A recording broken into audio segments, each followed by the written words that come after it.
नमस्ते, मेरा नाम धर्मेंद्र चावड़ा है। हम भारत में ही रहते हैं, मतलब हम गुजरात अहमदाबाद से हैं और हम इस वाल्मीकि आश्रम में आए हैं क्योंकि हम एक अच्छे गुरुकुल की तलाश में हैं और हम हम मैं अपने बच्चों को पूरी भारतीय परंपरा से वैदिक संस्कृति और सनातन संस्कृति के हिसाब से पढ़ाना चाहता हूँ। इसी वजह से ये मेरा सफ़र शुरू हुआ, ये गुरुकुल ढूँढना शुरू किया मैंने।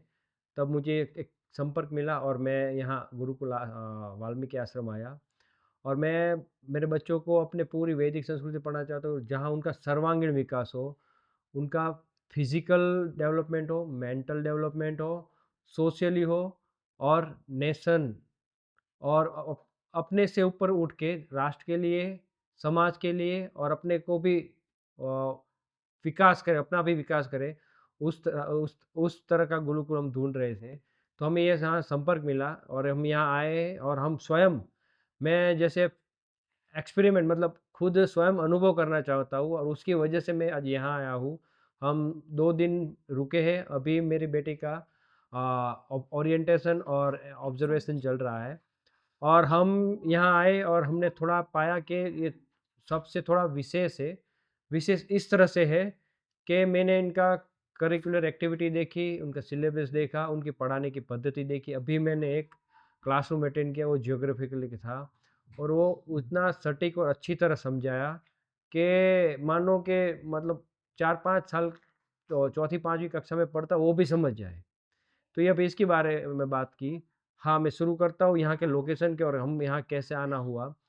जैसे मैंने बहुत गुरुकुल देखे हैं, सुने हैं, उसके बारे में थोड़ा रिसर्च किया, समझा है। फिर मैंने जो भी गुरुकुल को रेफ़रेंस दिया, कंसीडर किया, तो मुझे पता चला कि कुछ गुरुकुल हैं, वो मंत्रोच्चार के ऊपर ज़्यादा भार देते, कुछ इंग्लिश नहीं पढ़ाते, कुछ योगा करवाते, कुछ योगा नहीं करवाते। तो उस तरह से एक एक गुरुकुल में एक्सपर्टीज़ है, तो दूसरी नहीं है, दूसरी है, तो तीसरी नहीं, उस तरह से है। पर मैं जब यहाँ आया, तो मुझे पता चला कि यहाँ फिज़िकल के साथ मेंटल भी और मेंटल के साथ अपने से ऊपर उठकर समाज और राष्ट्र क्या है उसके प्रति जागरूक करके अपने में हम क्या थे, हमारा वर्चस्व क्या था और हम पूरी दुनिया को एक समय में लीड करते हैं और जो भाषा शैली है कहाँ से उसकी उत्पत्ति हुई, दुनिया कहाँ से कैसे व्यापार करती थी, किस तरह करती थी, वो सब यहाँ आके पता चला और वो उनका जो मेन सोर्स है पढ़ाई-लिखाई वो सब अपने वैदिक और अपने जो शास्त्रों है उससे आता है और सीधा और सिंपल सिखाते संस्कृत से और संस्कृत से अलग-अलग भाषाएँ कैसे डेवलप हुई, कैसे उनका डाइवर्ट हुई और किस तरह से वो अपने एक अलग प्रदेश में जाके उसका अलग नाम बन गया और वो उस तरह से डेवलप हुई। तो यहाँ अच्छी बात ये है कि सब कुछ मुख्य पाठ है, वो पूरे संस्कृत में सिखाते हैं और संस्कृत के ऊपर फ़ोकस ज़्यादा है और मेरा ऐसा समझना है कि यदि संस्कृत उनको अच्छी तरह समझ में आ गई, उनकी एक्सपर्टाइज़ आ गई, तो कोई भी भाषा अच्छी तरह सीख सकेंगे, कोई भी भाषा लर्निंग करने में देर नहीं लगेगी और सभी भाषा की जो मातृभाषा है, जननी है, वो एक संस्कृत है। और वैसे भी मैं संस्कृत को बढ़ावा देता हूँ और संस्कृत मैं पर्सनली प्रेफ़र करता हूँ कि सब लोगों को पढ़नी चाहिए, मेरा मानना है और मैं भी सीख रहा हूँ और मैं सीखने चाहता हूँ और आगे। तो मेरे बच्चे यहाँ आए, मेरे बच्चे दोनों मैं यहाँ लेके आया, उनको दिखाया और यहाँ लोकेशन है, वो थोड़ा पहाड़ी एरिया है, एकदम नेचुरल एटमॉस्फियर है। जैसे हम अ, ब आप बोल सकते हो लिमिटेशन फॉरेस्ट बोल सकते हैं। पूरा फॉरेस्ट तो नहीं है पर लिमिटेशन जो अपने आप को प्रोटेक्ट रख सके और अच्छा एटमॉस्फियर मिले, उस तरह से का लोकेशन है।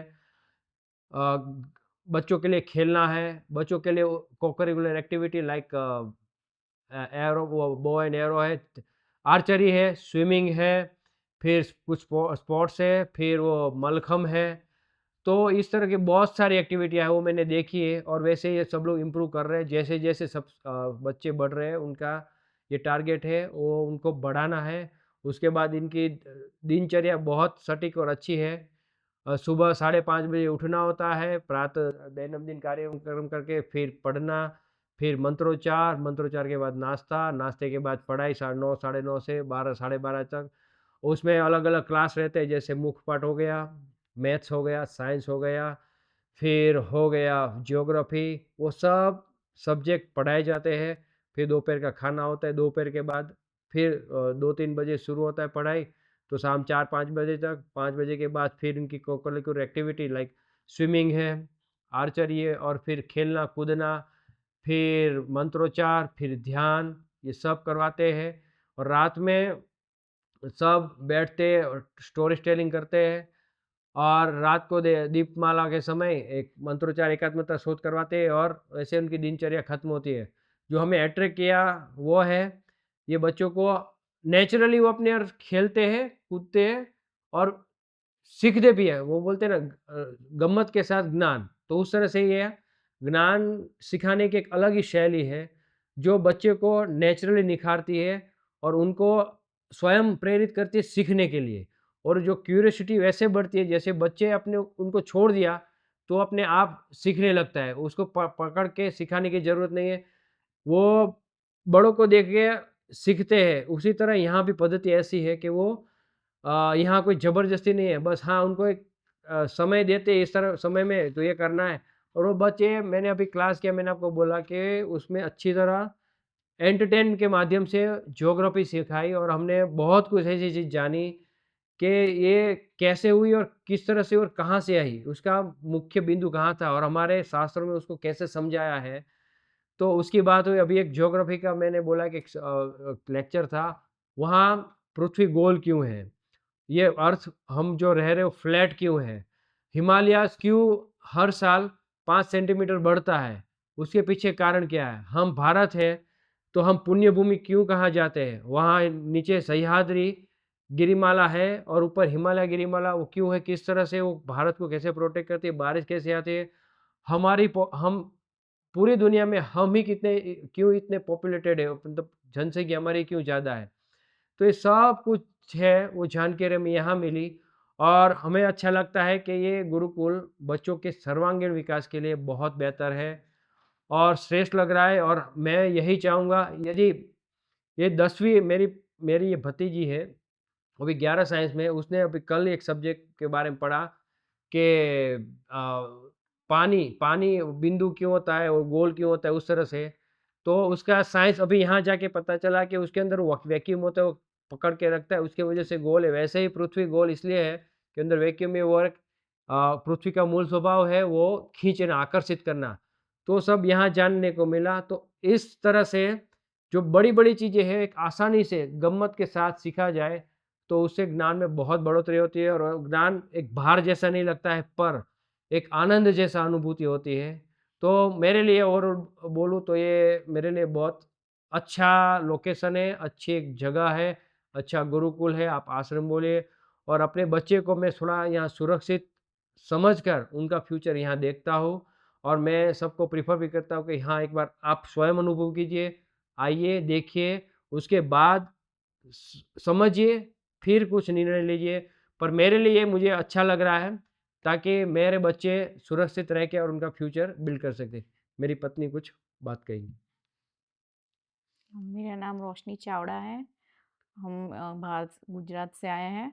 मुझे भी यहाँ का लोकेशन वगैरह अच्छा लगा और मेरे बच्चों का फ्यूचर यहीं पे अच्छा होगा, इसी वजह से हम ये यहाँ पे बच्चों को रखेंगे। अच्छा, एक बात कहना रह गया कि मैं और मेरी पत्नी अभी यूके है, हम वहाँ जॉब करते हैं और मेरे दोनों बच्चे 2 साल वहाँ यूके में रखे और मैंने वहाँ देखा, वहाँ पढ़ाई अच्छी है, ऐसा नहीं है, पर मैं अपने बच्चों को अपनी भारतीय संस्कृति के साथ जोड़कर वो यहाँ की ज्ञान परंपरा सीखे, उनका स्वयं डेवलपमेंट हो और वो सीखे और उनका स्वभाव सेल्फ सेंटर ना होके समाज और राष्ट्र के बारे में भी सोचे। तो हमने सोचा है कि दोनों बच्चों को हम भारतीय परंपरा के हिसाब से गुरुकुल में पढ़ाएँगे, उनको उनका विकास करेंगे और उनका जो फ्यूचर है, उनको क्या बनना है वो खुद ही खुद तय तय करें, करें। वही आनंद से रहे, आनंद से पढ़े और आनंद से जिए। सर्वे भवन्तु सुखिनः की वो भावना उनके मन में आए और उस तरह से वो पढ़े। पढ़े। नमस्ते। नमस्कार। नमस्कारम, मेरा नाम वैभवी सोलंकी है। मैं वेदांशी की कज़िन हूँ। उसकी बुआ की लड़की हूँ। इधर का मैंने नेचर और बच्चों का हाव-भाव और बोलने का तरीका देखा, बहुत अच्छा है और बच्चे खेलते हैं प्रैक्टिकली सब सीखते हैं, वो भी मुझे अच्छा लगा और मैं 11th साइंस की पढ़ाई कर रही हूँ और इधर मैंने कल एक सब्जेक्ट पढ़ा था 11th साइंस का, फिज़िक्स का कि अर्थ का वो वॉल वॉल्यूम वो सब था, वो मुझे इतना अच्छा नहीं लगा मेरी टेक्स्ट बुक में, बट आज इधर क्लासरूम में पढ़ाया तो मुझे थोड़ा-थोड़ा पता चला कि कैसे वर्क होता है, क्या होता है।